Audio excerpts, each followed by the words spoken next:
Alright, so I did receive a package here from Japan. Right there it says Japan Post. Did wait, I don't know exactly how long, like 2 or 3 weeks for it, but I mean, it wasn't too long. It's finally here, so let me show you guys the mirror that I got for this Prelude here. Now, quite honestly, I saw this company that makes the mirrors from Old Souls on his post, and you know, right away I had to go onto the site and buy one of the mirrors. I didn't exactly use the website he used. I went directly to the manufacturer, which is in Japan, so this is where this is coming from. And then here have some instructions. And here is the company that I went with, Zoom Engineering. They make a lot of mirrors. They make a different type of mirrors. If you guys see, I think this is probably like their biggest product that they make. But actual carbon fiber mirrors. And this one that I got right here, which I'm going to show you, this is the Penta mirror. We'll take a look at that one. So they do have different colors and stuff, but check them out, guys. Zoom Engineering. And now the mirror I chose to go with here, the Penta. It's the carbon fiber finish. I don't know how well you guys could see it. We'll definitely take a look in the sunlight with this one. But I got the Penta mirror. Along with the mirror, I got the universal base plate for the mirror. And we're going to be taking off the base plate, the original base plate that's on the windshield that I have right now. I'm going to show you guys how to do that pretty easily. But real quick, let's take a look in the sunlight with this mirror. If you guys could see that, man. Is looking sick. You know, it's something about carbon fiber, it just gives it like a 3D effect, and Kevlar. But I mean, it just looks so nice. You see where they put the two pieces together there. And then the mirror does have like a blue tint to it, like you would see on the spoon mirrors and on like the ICB vision mirrors.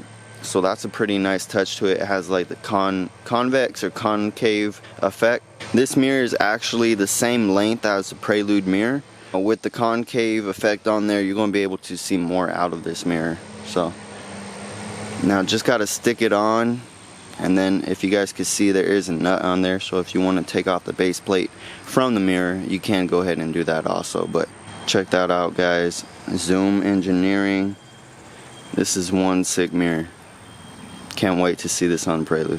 Alright, I'm going to try to take this base plate off of the Prelude here. I saw online on other YouTube videos, people just got a torch lighter, like right here, and they just heat it up. And then basically the glue in the back is going to get soft where you can take this off. You do need a wet rag, which I have one right here. And then I have a glove for the hand I'm going to be taking it off with. Supposedly it should be real easy, but let's go ahead and give it a try.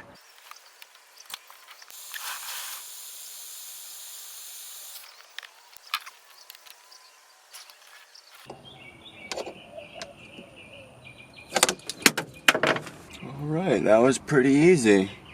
Kind of scared me though. But at least got the job done. So I just got to clean off the residue.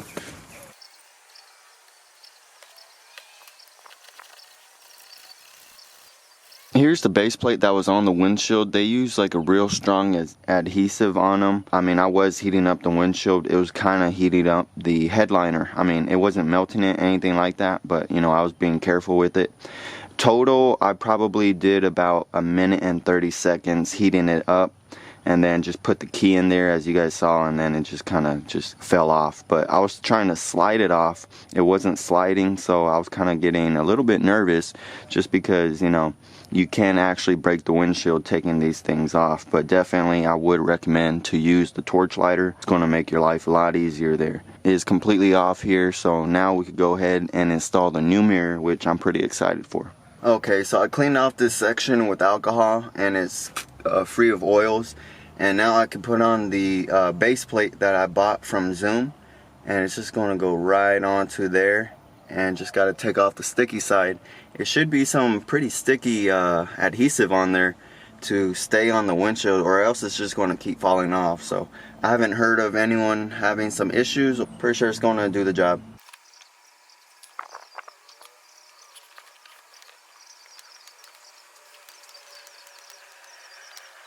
Alright, so that is on there. Hopefully it's in a good location. You know, usually it would be centered, but this kind of angles outwards, and then once the mirror's here, in my mind it'll be center on where it should be at. But I don't think it's gonna have an issue. If anything, you know, obviously you just adjust the mirror. Let me put on the mirror now.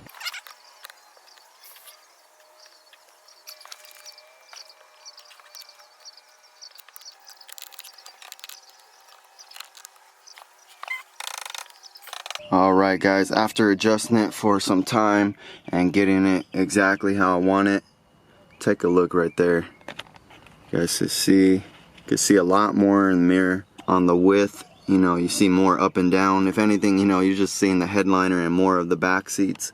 Definitely going to be able to see a lot more in here. And this mirror looks super fly, man. I mean, carbon fiber. This is like the best thing on the car right now. This thing is sick, man. Super satisfied with this purchase. And when I'm moving the mirror, you know, I'm not having an issue with the base plate. It's still holding on there. The adhesive seems to be pretty strong for the meantime. The brand new windshield along with the brand new aftermarket rear view mirror. This is one of the cleanest rear view mirrors I've seen. Before, all I was doing was buying the Broadway overlay mirrors. Just because, you know, I didn't know about this company. I didn't know someone was making some badass aftermarket rear view mirrors. But definitely check out Zoom Engineering, guys. This thing is sick, man.